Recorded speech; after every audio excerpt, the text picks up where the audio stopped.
Today I'm super excited to be testing out some new watercolor supplies. First up is this paper. This is by Etchr and they actually sent me this, although there were no expectations attached or anything like that. But I love their sketchbooks, so I was really excited to try this watercolor paper block out and see how it performs. This is a cold pressed 8-inch square pack, although the paper comes in a bunch of sizes as well as hot pressed. Something that is more unique about this paper is that it's 50% cotton. I can't say I've seen another brand at least advertise that sort of a blend, so I'm very interested to see how this works. Now, because this is a watercolor paper block as opposed to a more standard pad, it's glued down on 2 of the 4 sides. As far as the tooth or texture of the paper, I'd say it's pretty nondescript. It's not too rough and not too smooth, just the perfect balance. Now, the other thing we're going to be trying out today are these brushes. These are the Silver Brush Black Velvet watercolor brushes, and I don't think I have heard a single bad thing about these.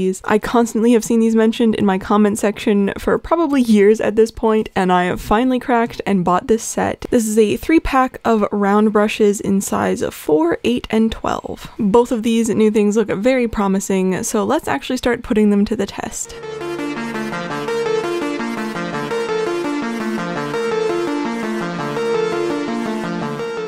I figured it might be fun to do a bit of Stranger Things art. So this is like a surrealistic mashup of Max and Vecna.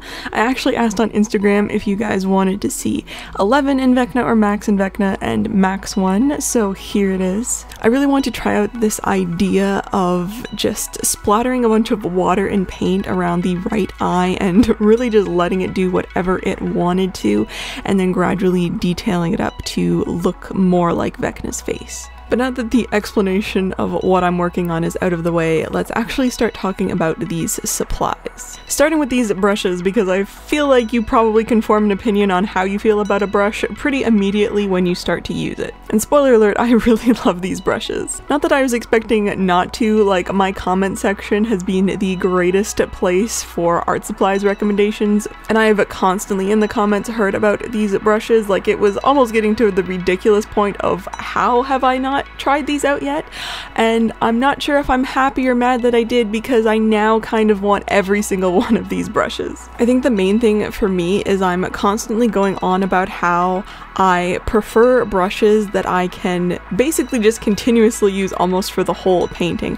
I didn't end up using actually every size in this painting, but you can see here I'm flipping between larger areas of color and then back into really small detail in the wrinkles and stuff. With no issue whatsoever. These are absolutely a kind of brush that keeps their point perfectly. Same way along the lines of like the Winsor Newton Series 7 brushes. These ones are less expensive though, which is great. They are squirrel hair brushes, so the natural fibers I'm assuming is probably why they keep their points so perfectly. There's just something about natural hair that cannot compete in the very tip of the brush department compared to synthetic brushes. There's nothing wrong with synthetic brushes. I love them. I use them all of the time, but you definitely can tell a difference if you are someone that has used, you know, natural hairs and synthetic brushes. There is a difference. There's just like, it's a different makeup of brush. And one isn't necessarily better than the other. It just really depends on your personal painting preferences and the feel that you personally like in a brush. Which I will say, when I started to paint with these brushes, I was a bit thrown off, I guess you could say. They're very soft, definitely softer than some of the brushes that I've been more frequently grabbing, and they hold a ton of water. So it took me a minute to adjust to the specifics of this brush, but once I did, I really loved using them. I also wanted to mention that originally I was going to buy like a selection of sizes, but then I saw the 3-pack set and it was going to be cheaper to buy the 3-pack, and it was basically the range that I was going to try and cover with the brushes that I was going to buy, so that's what I went with the set. But I know I was going to buy basically the range but smaller. I think I was looking at like a 2, 6, and 10 sort of situation, and the set is a 4, 8, and 12, and I'm really glad that I went with slightly larger brushes because these brushes hold their point so well. it almost is more advantageous to have a slightly larger brush. Like, I think the smaller ones would have almost been too small for the brush configuration, or like just how the makeup of this brush is and how I wanted to use it. So the next brushes that I would be looking at would possibly be even larger than the 12, because like you can see, I'm doing like eye detail with the 12 size brush, and I know this isn't like the smallest portrait in the world, but it's still like insane detail that you can achieve with the point of that brush. So I would say if you are someone that's looking at possibly trying out some of these brushes, and you say maybe generally prefer to use a 6 or an 8 size brush, I would size up at least a size, because I think you will almost find your typical size maybe too small because the brush is so tapered. And I also just think that the strengths of this brush line are probably found more in the larger brushes, because you then have such an extreme range of what you can do with that brush, because it is larger, but it still tapers down into a really fine point, so you can still get a lot of detail. So yeah, overall, really obsessed with these brushes now, probably going to buy more, and I would highly recommend them, especially if any of the attributes that I mentioned suit your personal art style. But let's get into this paper, because I'm sure a lot of you are very curious to know my thoughts, because I am a bit of a paper snob, and I'm sure a lot of you know that, because it's not exactly a hidden secret at this point. But my personal taste in watercolor paper are admittedly kind of bougie. No, but really, I've just become more and more aware over my years of watercolor painting just how much quality watercolor paper improves your overall painting experience, from just how it reacts when you're painting to what your finished painting actually looks like. It's crazy how much the paper can affect how your piece ends up turning out. And so this paper I was very interested in, because it being 50% cotton was immediately 50% closer to possibly being a paper that I would enjoy using, because cotton watercolor paper really just cannot be beat.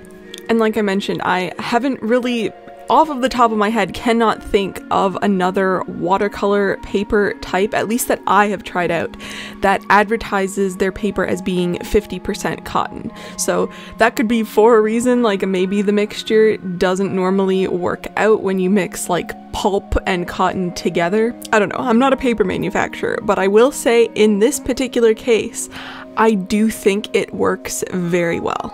I did decide to just go ahead and start painting on this paper without doing any sort of other tests, so all I can speak on is this particular painting. But for this painting, I do really like how this paper performed. There wasn't anything in particular that was annoying to me. Like, I've used papers in the past and it's like, this texture is terrible, it's too rough, it just warps strangely. Now this isn't a very large pad of paper, but it definitely didn't do that weird thing where some other like inexpensive like pulp papers do, where it will start like warping mid paper. Like, it will create this crazy wave and bubble around in the middle, and this paper seemed to, like, it did warp, and I did sort of beat it with a crazy amount of water because I really wanted to put it to the test. So I did like full background, did not hold back my water usage, really went to town, and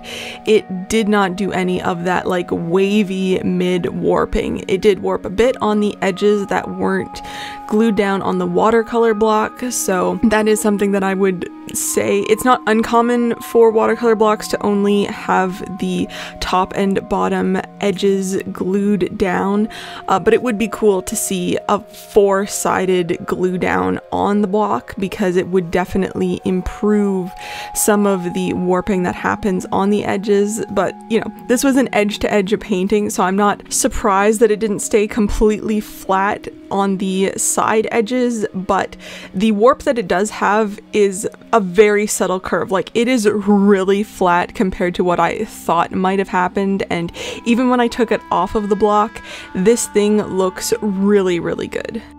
So yeah, my first impression of this paper is really positive. I think this could be a great option for somebody that's looking at upgrading their paper to something a little nicer, especially with that 50% cotton idea. This is not like a crazy expensive paper, but you're definitely getting a higher quality paper than a lot of other ones at the same price range. Yeah, overall I'd say that's a pretty successful paint session. I really enjoyed the paper and I really loved the brushes. But that's gonna be everything, so thank you so much for watching and I'll see you in my next video.